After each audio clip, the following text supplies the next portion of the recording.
இப்போ மனித உயிர்களின் தாய்மொழி தமிழ் என்பதில் எந்த சந்தேகமும் வேண்டாம். ஏன்னா மனித இனம் தோன்றியது அந்த பரிணாம வளர்ச்சி ஆரம்பித்தது தமிழ்நாட்டில், அது தென்பகுதியில் தான். அந்த கன்னியாகுமரி மாவட்டம் திருநெல்வேலி மாவட்டத்துக்கு இடையில தான். அங்கே தான் மனித இனம் அந்த குரங்கு தான் விலங்குலேருந்து குரங்குகள் விலங்குகளாக இருந்தது. விலங்கு நிலையிலிருந்து மனம் எனும் நோய் ஏற்பட்டதால் மனித உயிர்களாக அது மாறியது. அப்படி இருக்கும்போது நமது தாய்மொழி என்பது தமிழ் மொழி தான். மனித உயிர்களின் ஒட்டுமொத்த தாய்மொழி என்பது தமிழ் மொழி தான். அப்படி இருக்கும்போது என்ன பண்ணணும் அப்படின்னா, இந்த உலக நாடுகளில் உள்ள எல்லா மக்களும் தமிழை கற்றுக்கோங்க. இன்னும் கொஞ்ச நாள் தான் இருக்குது, 20 வருஷம்தான் இருக்குது. இப்போ சீனாக்காரங்க நிறைய தமிழ் கற்றுக்கிறதுல ஆர்வமாக இருக்காங்க. அவங்களால தமிழ் கற்றுக்க முடியும், அவங்களால நல்லா பேச முடியும். தமிழ் பேசுகிறது அவங்களுக்கு எளிதாக இருக்குது. ரொம்ப அதில் உச்சரிக்கிற திறனில் அவங்களுக்கு எந்த வித்தியாசமே, அதாவது சிரமப்படவே இல்லை. ஒரு ஐரோப்பியர்கள் தமிழை உச்சரிப்பதற்கு சிரமப்படுவாங்க, அவங்க உச்சரிப்பு முறை வேறையாக இருக்குது. ஆனால் ஒரு சீனாக்காரங்க தமிழை உச்சரிக்கிறது அவங்களுக்கு ரொம்ப எளிதாக இருக்குது. நம்மளை மாதிரியே பேசுகிறாங்க, தமிழ்நாட்டுக்காரங்க மாதிரியே அவங்க பேசுகிறாங்க. அது மாதிரி இந்தியாவில் இருக்கிற எல்லாருமே தமிழை கற்றுக்க முடியும். உங்களால் தமிழை தெளிவாக உச்சரிக்க முடியும், எந்தவித சிரமமும் இல்லைன்னா அவங்க எந்த நாட்டை சேர்ந்தவர்களாக இருந்தாலும் சரி, அவங்க தமிழை கற்றுக்கோங்க. ஏன்னா இன்னும் 20 வருஷம்தான் இருக்குது.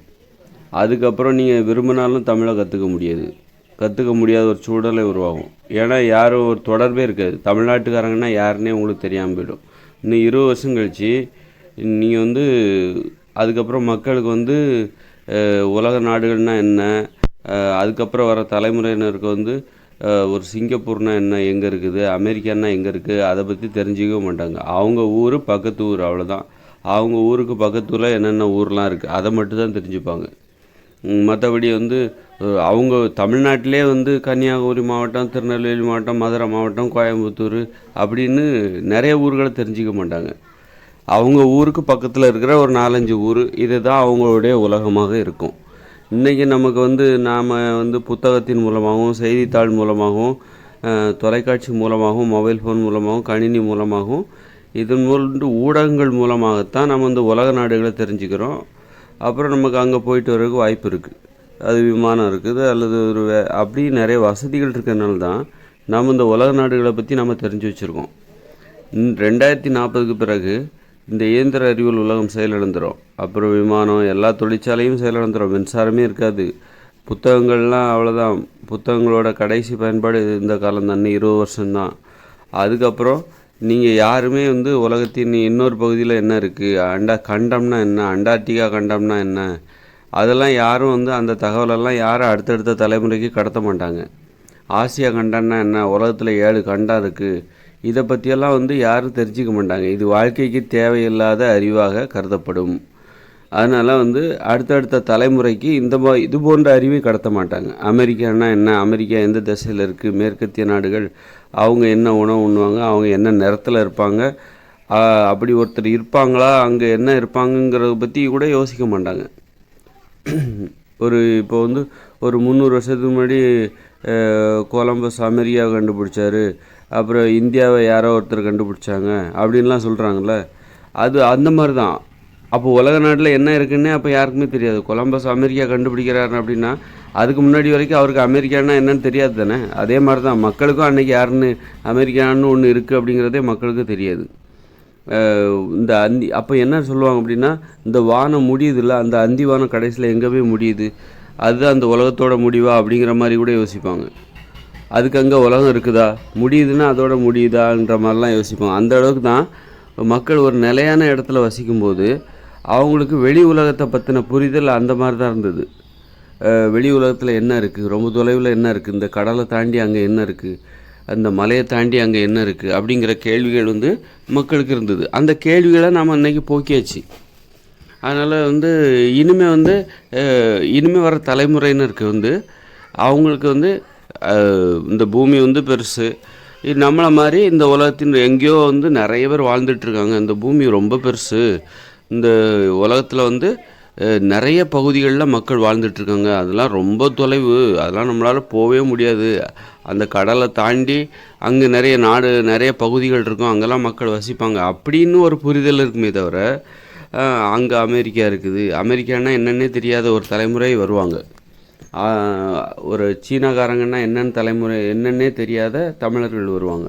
தமிழர்களுக்கு சீனான்னா என்னன்னு தெரியாது. சீனா எங்கே இருக்குது, அங்கே உள்ள மக்கள் என்ன பேசுவாங்கன்னு தெரியாது. அது மாதிரி சீனாக்காரங்களுக்கு இந்தியான்னா என்னன்னு தெரியாது, தமிழர்கள்னால் என்னன்னு தெரியாது. அந்த மாதிரி அவங்க ஒரு சீனாக்காரங்க கிடையாது. சீனாவில் ஒரு கிராமம்னு வச்சுக்கோங்க, அந்த கிராமத்தை சுற்றி அந்த கிராம மக்கள் சுற்றி இருக்கிற ஒரு 4-5 கிராமத்தை மட்டும்தான் தெரிஞ்சுப்பாங்க. இந்த மாதிரி தான் மக்கள் வாழ போகிறாங்க. உலகத்தில் உள்ள எல்லா நாடுகளையும் பற்றி தெரிஞ்சுக்கிற பேசுகிற அந்த நடைமுறை இன்னும் 20 வருஷம்தான் இருக்கும். அதுக்கப்புறம் படிப்படியாக அது மறைஞ்சு ஒவ்வொருத்தரும் தான் வாழ்கிற ஊர், தன்னை சுற்றி உள்ள ஒரு 4-5 ஊர், அப்படி அதை பற்றி மட்டும்தான் பேசுவாங்க. அந்த அளவுக்கு அவங்க உலகம் சுருங்கிவிடும். உலகம் என்பது சுருங்கிவிடும். அது போதும் அப்படிங்கிற மாதிரி தான். அது போதுமானது, எளிமையான வாழ்க்கைக்கு அது போதுமானது. இன்றைக்கி நம்ம விண்வெளியை பற்றி தெரிஞ்சுக்கிறோம், பிரபஞ்சத்தை பற்றி தெரிஞ்சுக்கிறோம். பிரபஞ்சத்தை பற்றி நம்ம ஓரளவுக்கு ரொம்ப நமக்கு எளிதாக தெரிஞ்சுக்கலாம். அப்படி வானத்தை பார்த்தா அதான் பிரபஞ்சம். எல்லாருக்கும் தெரிகிற ஒரு உலகம் எது, பிரபஞ்சம் தான். அதனால் அதை பற்றி எல்லாருக்கும் தெரிஞ்ச அளவுக்கு பேசினாலே போதும். ஆக இந்த மாதிரியான ஒரு உலகத்துக்கு நாம் போகிறோம். ஒரு உலகத்தில் இன்னொரு நாடுனா என்ன, தமிழ் மொழினா என்னன்னே தெரியாத ஒரு நாட்டுக்கு, ஒரு தமிழ்நாட்டுக்காரங்களுக்கு மட்டும்தான் தமிழ் மொழினா என்னன்னு தெரியும். ஒரு கேரளாக்காரங்களுக்கு தமிழ் மொழினா என்னன்னு தெரியாது. அந்த மாதிரியான ஒரு காலம் வரப்போகுது. அது மாதிரி மலையாள மொழினா என்ன, கேரளாக்காரங்க எங்கே வசிக்கிறாங்க அப்படிங்கிற உண்மை அது இனிமே வர தலைமுறையினர், 2040க்கு பிறகு வரப்போகிற தலைமுறையினருக்கு தெரியாது.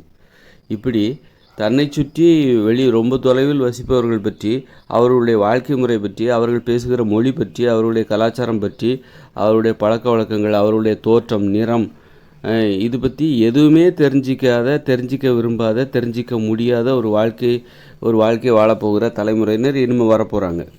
அவங்களுக்கு தெரிஞ்சது அவங்க ஊரில் உள்ளவங்க, அவங்கள சுற்றி இருக்கிற ஒரு 4-5 ஊர், அவ்வளோதான். கொஞ்சம் வேணால் கொஞ்சம் அதிகமாக தெரிஞ்சுப்பாங்களே தவிர அதை தாண்டி வேறு எதுவுமே தெரிஞ்சிக்க மாட்டாங்க. சுற்றுலா போகிற பழக்கம்லாம் இனிமேல் இருக்காது. ஏன்னா அது நான் அடுத்த வீடியோ சொல்கிறேன். அப்போது நீங்கள் என்ன பண்ணணும் அப்படின்னா, இப்போவே உலக நாடுகள் மனித உயிர்களின் தாய்மொழியான தமிழ் மொழியை கற்றுக்கொள்ளுங்கள். ஏன்னா அது மொழிக்கான இலக்கணம் கொண்டது. அதற்கு இலக்கணம் இருக்கிறது. அது மொழி ஒரு விதிமுறைப்படி அது அந்த மொழி கண்டுபிடிக்கப்பட்டது. அந்த மொழி மனித உயிர்களை கட்டுப்படுத்துகிறது.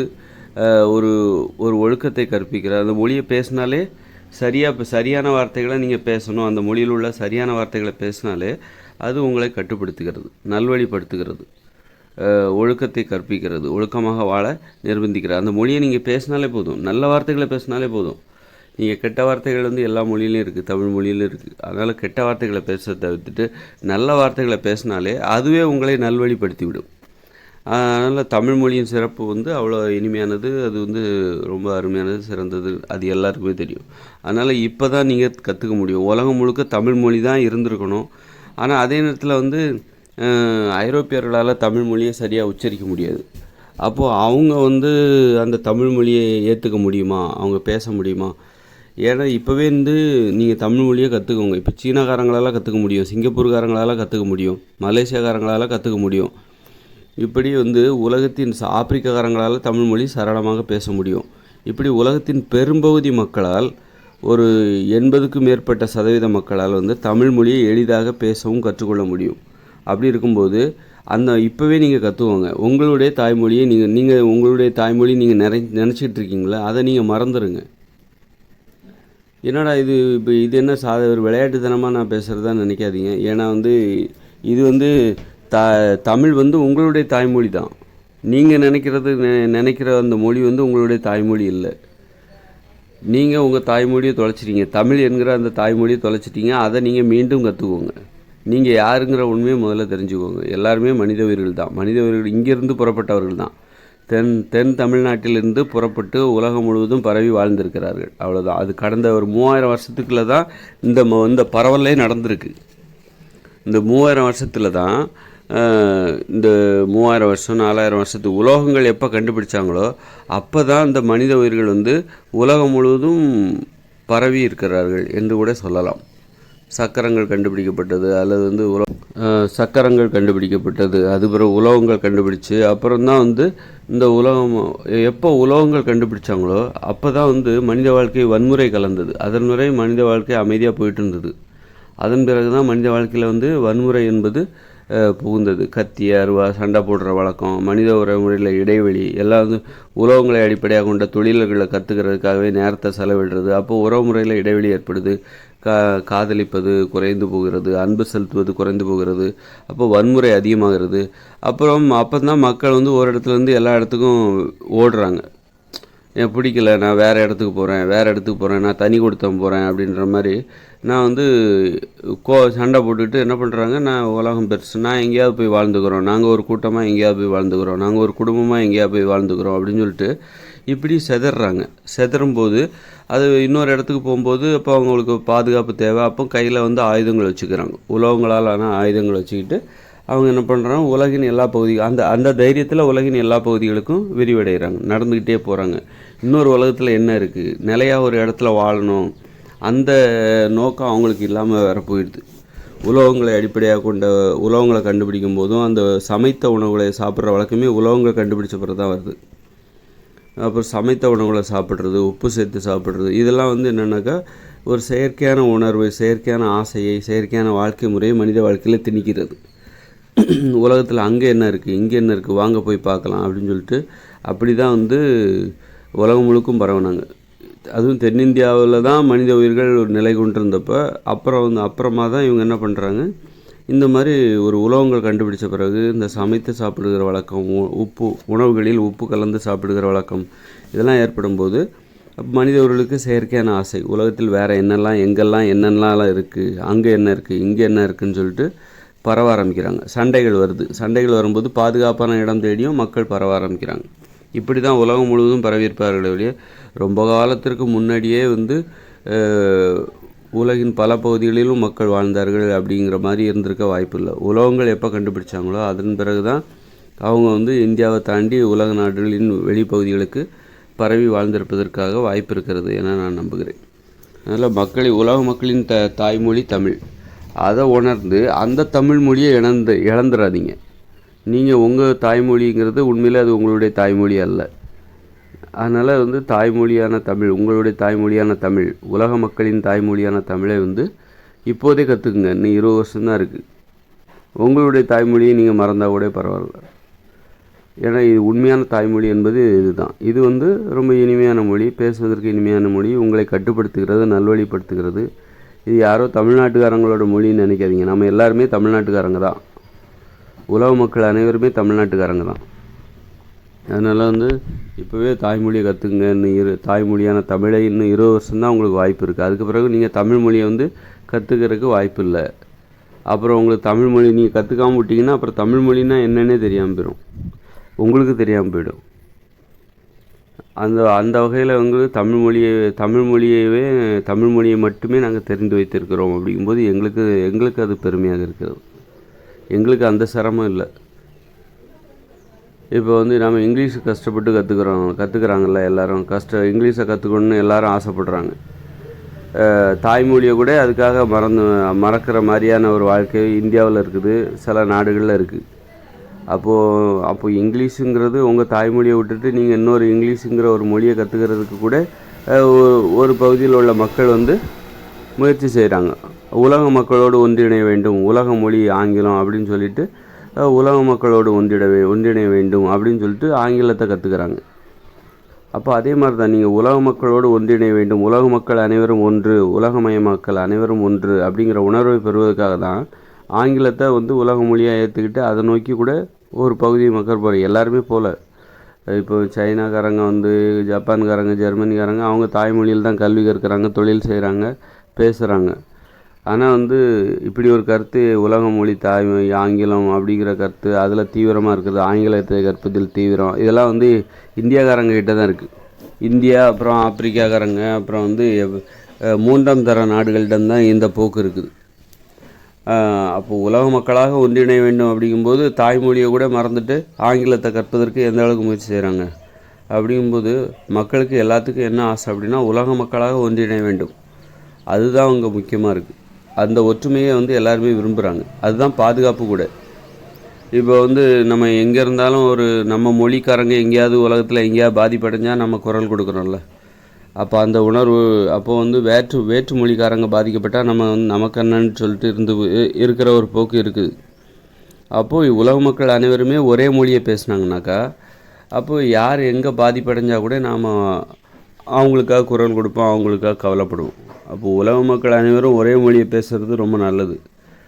அப்போ அந்த மொழி எது? இப்போ இயந்திர அறிவியல் உலகில் நீங்கள் ஆங்கிலம்னு சொல்கிறீங்க, அதுக்காக அதை கற்றுக்குறீங்க. ஓகே, இயந்திர அறிவியல் உலகம் தான் நீங்கள் 20 வருஷத்தில் செயலிழக்க போதே. அதன் பிறகு நீங்கள் வந்து அதன் பிறகு உங்களை ஒன்றிணைக்கிற மொழி அதன் பிறகு வந்து இந்த இயந்திர அறிவியல் உலகம் 2040 செயலிழந்துடும். அதுக்கு பிறகு நீங்கள் வந்து உலகத்தின் பிற பகுதிகளோடு நீங்கள் தொடர்பு வச்சிக்க முடியாது. உங்கள் ஊரை சுற்றி ஒரு 4-5 ஊர் அவ்வளோதான் நீங்கள் தெரிஞ்சுப்பீங்க. அதை விட இன்னும் கொஞ்சம் அதிகமாக தெரிஞ்சுப்பீங்க. அதிகமான தொலைவில் உள்ள மக்களை பற்றி நீங்கள் தெரிஞ்சுப்பீங்க, அந்த பகுதிகளை பற்றி தெரிஞ்சுப்பீங்க. அதை தாண்டி எதுவும் தெரிஞ்சிக்க மாட்டீங்க தான். ஆனால் உங்களுக்கு ஒரு உணர்வு இருக்கணும், உலகம் முழுக்கும் நம்மளை மாதிரி மொழி பேசுகிறவங்க தான் இருக்காங்க அப்படிங்கிற ஒரு உணர்வு. உலகம் முழுவதும் நாம் அனைவரும் இந்த உலகம் முழுவதும் நாம் பேசுகிற அந்த மொழியை பேசுகிறவர்கள் உலகம் முழுவதுமே இருக்கிறாங்க அப்படிங்கிற உணர்வு நமக்கு இருந்தால் அது எப்படி இருக்கும்? அப்படி இருக்கும்போது உலக மக்கள் அனைவரும் பேசுவதற்கு தகுதியான மொழி 2040 பிறகு, இந்த இயந்திர அறிவியல் உலகம் செயலிழந்த பிறகு, இயற்கையோடு இணைந்த மனித வாழ்க்கையை மக்கள் ஆரம்பிக்கும் போது உலகம் முழுவதும் மக்கள் பேசுவதற்கு ஏற்ற மொழி எது அப்படின்னா அதில் நியாயமும் இருக்குது. தமிழ் மொழியை பேசுவதற்கான நியாயமும் இருக்குது. உலக மக்கள் அனைவரும் பேசுகிற மொழி தமிழ் மொழியாக இருக்க வேண்டும், அதற்கு நியாயமும் இருக்கிறது. ஏன்னா நம்மளுடைய தாய்மொழி அதுதான், உலக மக்களின் தாய்மொழியே தமிழ் தான். அதனால் தமிழ் மொழியைத்தான் நீங்கள் பேச வேண்டும். நீங்கள் மற்ற மொழியை பேசுனீங்கன்னா உங்களுக்கு தான் இழப்பு. எங்களுக்கு இழப்பு இல்லை, தமிழ்நாட்டுக்காரங்களுக்கு இழப்பு இல்லை. ஏன்னா அவங்க தமிழ் மொழியவே தாய்மொழியாக வச்சுருக்காங்க. அதனால் அவங்களுக்கு இது இழப்பு இல்லை. நீங்கள் வந்து தமிழ் மொழியை அந்நிய மொழியாக பார்க்காதீங்க, அது உங்களுடைய தாய்மொழியாக பாருங்கள். அது சிறந்த மொழி, அதனால் நீங்கள் அதை கற்றுக்கோங்க அப்படின்னு நான் சொல்ல. அது சிறந்த மொழி, இலக்கிய வளம் மிகுந்தது, அதனால் அதன் சிறப்புகளை கூறி உங்களை வந்து கற்றுக்கொள்ளுங்கள் என்று நான் சொல்லவில்லை. அது உலக மக்களின் தாய்மொழி அப்படிங்கிறதுனால நீங்கள் அதை கற்றுக்கோங்க. வேறு எந்த காரணமே இல்லை. உங்களுடைய உண்மையான தாய்மொழியே தமிழ் மொழி தான். அதனால் அந்த மொழியை கற்றுக்கோங்க.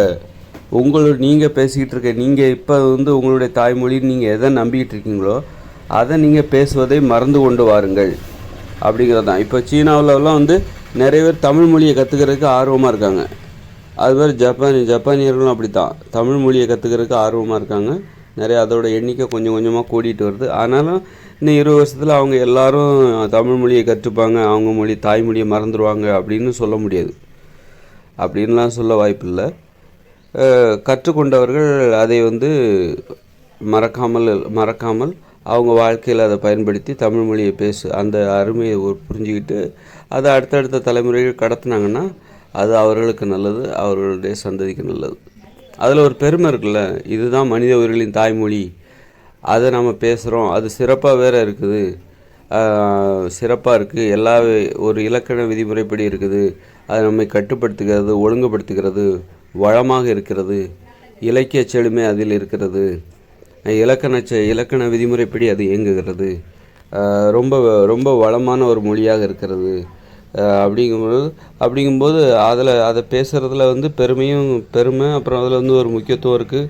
பேசுகிறது ரொம்ப நல்லது அப்படிங்கிற அந்த இதெல்லாம் இருக்குது. இதுதான் மனித உயிர்களின் தாய்மொழி அப்படிங்கிற உணர்வு நீங்கள் பேசும்போது உலகத்தின் எந்த மூலையிலேருந்து நாளைக்கு இயந்திர அறிவியல் செயலிழந்த பிறகு கூட நீங்கள் தமிழ் மொழியை நீங்கள் கற்றுக்கொண்டு பேசுகிறீர்கள், அடுத்தடுத்த தலைமுறைக்கு கடத்துகிறீர்கள் என்னும்பொழுது நீங்கள் யாராவது கேட்டால் கூட சொல்லலாம், இதுதான் மனித உயிர்களின் தாய்மொழி, அதைத்தான் நாங்கள் பேசுகிறோம் அப்படின்னு சொல்லும்போது அதில் இருக்கிற பெருமைக்கு ஈடு இணையே கிடையாது.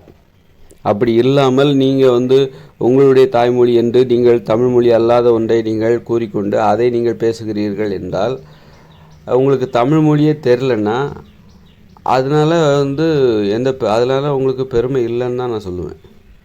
அதனால் இப்போவே கற்றுக்கோங்க. இன்னும் 20 வருஷம்தான் உங்களுக்கு அவகாசம். அதன் பிறகு உங்களால் தமிழ் மொழியை கற்றுக்கொள்வதற்கு உங்களுக்கு வாய்ப்பு இல்லை. அதன் பிறகு நீங்கள் யாரோ நாங்கள் யாரோ, உங்களை பற்றி நாங்கள் தெரிஞ்சுக்க மாட்டோம், தமிழர்களை பற்றி நீங்கள் தெரிஞ்சிக்க முடியாது, தமிழ் மொழியை பற்றி நீங்கள் தெரிஞ்சிக்க முடியாது. எல்லாருமே ஒவ்வொரு சிறிய சிறிய வட்டத்திற்குள் நாம் நமது வாழ்க்கையை சுருக்கிக் கொள்வோம், நமது உலகையும் சுருக்கிக் கொள்வோம்.